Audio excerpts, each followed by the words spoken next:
Hello, everyone. Thanks so much for checking us out. We are a podcast, Why You Worried About It? I am Lindsay Bush, HR with Crossroads Counseling.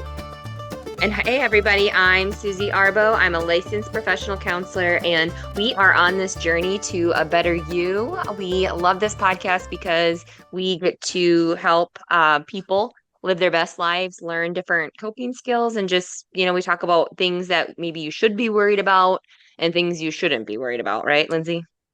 Absolutely. The why you worried about it, it can be used in so many different ways. That's why I love our little tagline of why you worried about it. Because sometimes we need to be worried about it. You got to think through it. And sometimes it's like, why are we wasting our time worrying about it? So yes, I love it.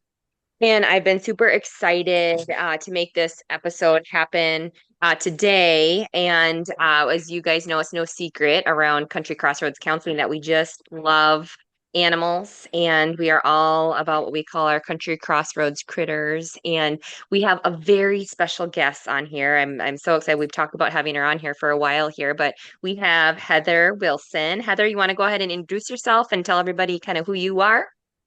Absolutely. My name is Heather Wilson, and I'm so excited to be part of this podcast. I've listened to the other ones and just love what you guys are putting out there for our clients and everybody else. So I'm excited to share today. I am one of our counselors that works in the different offices, but I'm also the director of our new Critters program. And so excited to share a little bit about that with us today as well. Yes, absolutely. And I kind of want to talk about today just animals in general. And, my whole life, I've grown up just being an animal lover around, horses, dogs, cats, cows, anything that I could be around. I loved. And I know a lot of listeners out there feel the same way, either you love animals or you don't. There's some people out there that maybe don't, and that's okay. This might not be, the episode for you, but we do want to just talk about some of the benefits and whatnot. And a lot of people, use animals, just have them as pets and love them. And we kind of took that a step further and made our animals what we call therapeutic animals. And we started an animal assisted therapy program. But Heather, in your experience kind of coming on as, this Critters director and whatnot, and you're a big animal lover and whatnot, can you just kind of tell people like what you notice when somebody's in the presence of an animal? Absolutely. And kind of like you said, I have been around animals my entire life. I don't think I can remember a time when I did not have a pet, whether that was a dog or a cat. I even was talking to my mom, and she said as a little girl, I used to beg and beg to have one of those baby monkeys with a diaper on. And even though, like, through obviously the work we've done and the training we've done, we now recognize the importance of those animals. But I look back growing up, and I remember talking to my dog for hours, right? Always wanting that dog with me. And my mom said she could hear me in there. And even as a little girl, I think I recognized that that dog was going to love me no matter what, that unconditional love. Maybe my friends were teasing me at school, or I was in an argument even with my mom and dad, but I knew that dog didn't matter what was going on. It just was going to love me no matter what. And I think that unconditional love is what I have seen and what I've experienced with a lot with the clients that those animals give us, regardless of what the animal is. I have clients that talk about their snake, that is their animal, that is their thing that gives them kind of that peace and that unconditional love, and takes on that stress as well. I'll share just a couple experience as a therapist that I've had that really sticks out when I think about using the animals. We work a lot with teenagers, and we'll have those teenagers that come in, and yes, there's things going on, but they don't want to talk about it, right? It doesn't matter how we present it or how we try to make them comfortable. I had a teen that there in the beginning just did not want to open up to me, did not want to share. And we happened to be at the barn. He mentioned something about loving animals. And the next session, I took him down and we walked the stalls. We're so fortunate to have the horses and mini ponies. And we just walked the different stalls, and he did not realize it, but within probably 3 or 4 minutes of petting them and going from stall to stall, he was opening up and answering my questions and sharing some hard things. And he would even stop and be like, "Oh, I didn't even realize I was talking about that." And I think it was that comfort that those animals brought him. Yeah, yeah.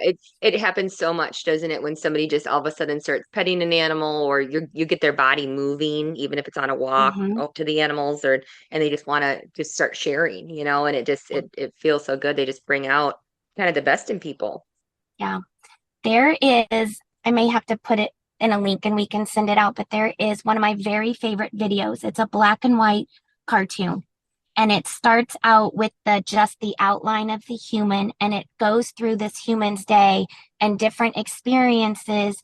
As he moves through, his body becomes colored in black, right? So like the stress or the things that we take on in our everyday lives. And it gets to the point through his day that at the end he's colored in completely, and you can tell by his body language that he's down. Well, he walks into the home and here comes his dog that's completely white. And he goes to hug the dog, and you just get to watch the coloring go out of him and into the dog. And it fills the dog up. And all the dog has to do is shake, and it goes completely away. And so those animals are so willing to take that anxiety, to take those big emotions from us. And maybe when we can't handle them, they can. And they're able just to shake that off. They don't say no. They're not like, "You know what? I've had a bad day. I can't listen to you." They are there and willing to take that on for you. It's one of my favorite cartoons. I love that. We're definitely going to have to share that for sure. I also know there is studies out there that show that when somebody's in the presence of an animal, that their blood pressure lowers, that Mhm. their stress reduces, that they're happier. There's that oxytocin that goes off in our brain, that kind of love chemical or that feel good chemical, and also even just it encourages people's not only their mental health but their physical health. Right? If you've got a dog at home, Absolutely. people are more active. They go for walks more often. They have a sense of purpose because they want to take care of that animal. I've sat with people that have had thoughts of suicide before, and they've told me before I couldn't do that to my dog. I couldn't leave my dog. So sometimes it just keeps people, you know what I mean, kind of a purpose to live. And I love that so much. And I also know too, there's a study that was done on people that have like a mental health condition or a diagnosis and Hmm. sorry, a physical diagnosis, and studies show too that the presence of pets can even lessen that and have people live longer and stuff. Yeah. So it's just remarkable what animals can do.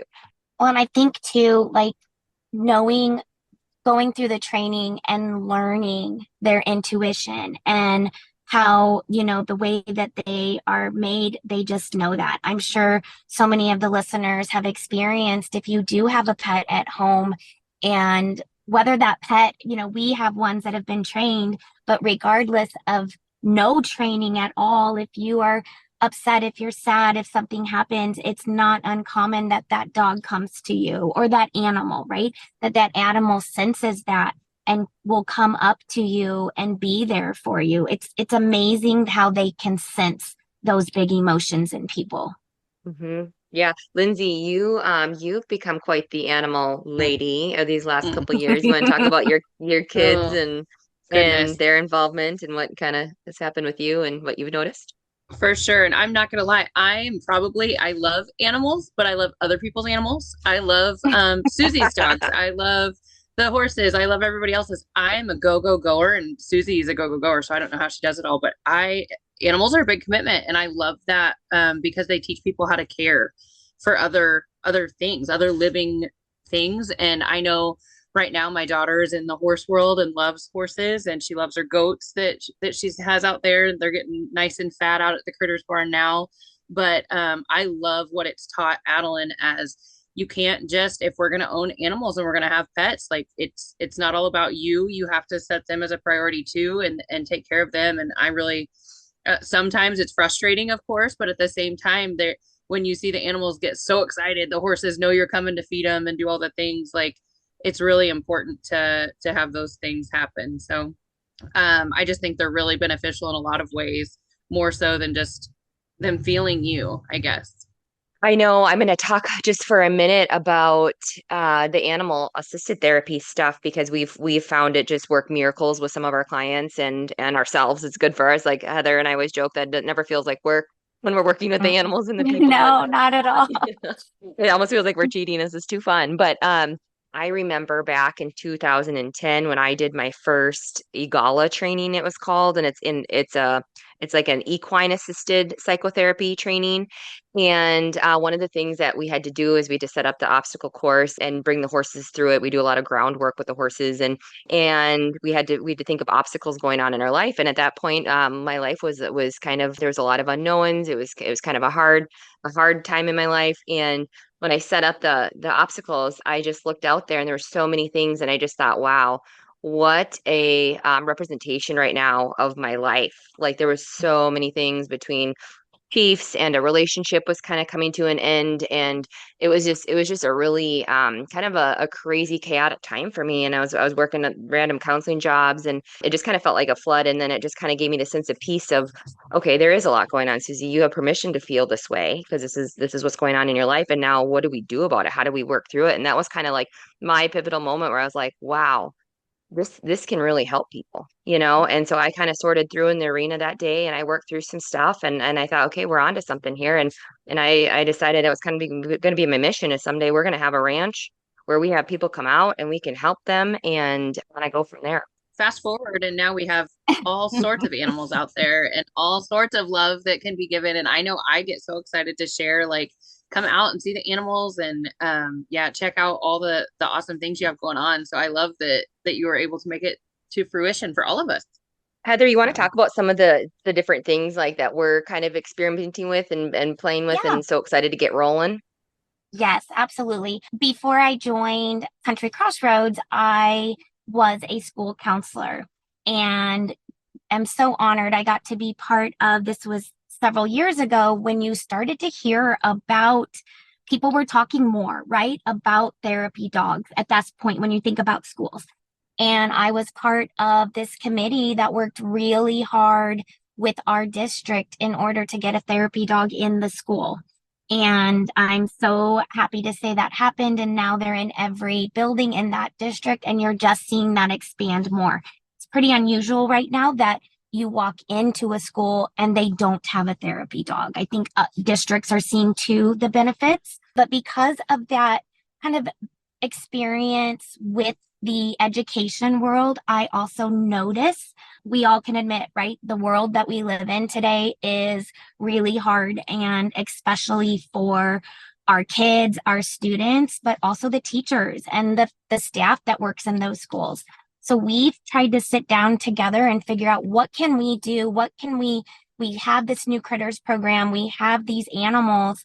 How can we then spread that and put that into schools and give these teachers and those kids opportunities? So we are working on putting together field trips that are going to be focused on the social emotional standards that schools do want to make sure they have in their program. So we're going to provide activities where they do get to work with the different critters. And like Lindsay was saying, we have goats, we have horses, we have mini ponies, we have dogs, and we now have kitties. So many different critters for them to come out, teachers as well to come out and learn about coping skills, relationship building, decision making, all kinds of things that they can then take and incorporate into their daily school life. So our field trips that's one of our big things we're hoping to roll out.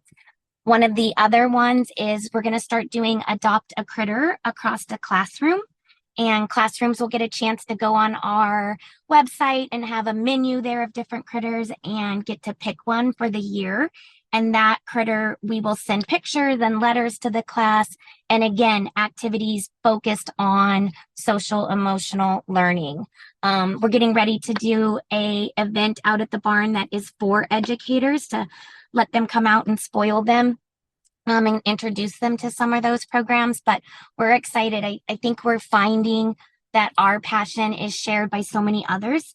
And really, there's no limit to what we can do with these animals.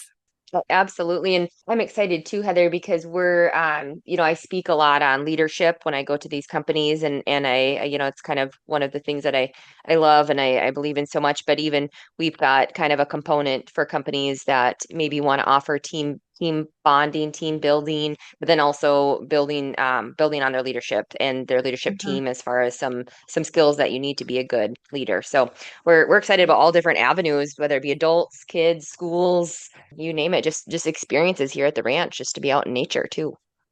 Out in nature. And I think, we did our first Critters Day here earlier this year, and that was an opportunity for the community, right? Not just clients, but the community to come out and see the critters. And I know I've had a couple people that are, especially kids, that I don't have a pet, right? I don't have a dog at home, or I don't get to do this. And so even giving them those opportunities that they don't get all the time to come out and be with those critters and get the benefits of that has been great too. Yeah. And if people are like, no matter where they are listening from, maybe they live in a city or, in town or whatnot, they don't have access to animals. I know that there are places around, if you Google in your area, there's different petting zoos, there's different therapeutic, it's kind of popping up everywhere. It's become a pretty hot topic, some of these alternative therapies. And so even just Googling it in your area and finding it, and people would love, to have other people want to come out and meet animals wherever you are and whatever that looks like. And I even know too, just looking at pictures of animals and nature makes me happy. And in our counseling offices everywhere, that is one of our standards, isn't it, ladies, that we say we need nature in that office, whether it's a little fake tree or a plant, or we also always need an animal. We've got horses and dogs on the walls, and we love it. And I'll quickly share, you guys will laugh, but I'm going to share just a real quick personal experience, because I've also used the animals to help adults and kids overcome some fears that they have. And Susie and Lindsay will attest to this, that I have a very big fear of cows. But back in our pasture that we are so lucky to have to walk clients through, there are cows out there. And I have been really hesitant to walk out there, even with clients. But remembering, Heather, this is about me. It's not about that animal, and you need to be okay. And now I'm able to walk out there with them and right past them and say hello. So using those animals as well to kind of conquer some of those different fears. Even if it doesn't have to be specific to animals, but helping them realize, like, with the right tools, with the right things, that you can achieve anything. You can conquer those fears. That's great. It makes me think of uncomfort is not harm. Just because you're uncomfortable, yes, it's not harmful. And any good change comes with sometimes being uncomfortable. Absolutely. Absolutely. Yep. There's a saying that says, if it doesn't challenge you, it doesn't change you. It's one of my favorite sayings. So, okay, well, you guys, we need to wrap up here pretty quick here, but we just wanted to share kind of about, how animals can just help people in so many ways. And again, we know not everybody is animal lovers. We get that. But for those of you that are and love the benefits of it, if we can ever help you, or just be a resource for you or point you in the right direction, we would love that. And if you're ever interested in coming out to the ranch or having an experience out here with your business or your school, utilizing animals and nature, we would love to have you, wouldn't we, ladies? Yes, absolutely. We're building our Critters webpage, so check it out. There's lots of opportunities there. Yeah. Well, thank you so much, Heather, for joining us. Thank you, everybody, for listening. Again, this is Why You Worried About It, a podcast, a journey towards a better you. And definitely follow us on Facebook. Watch us for all of our events and upcoming podcasts. We'd love to hear from you.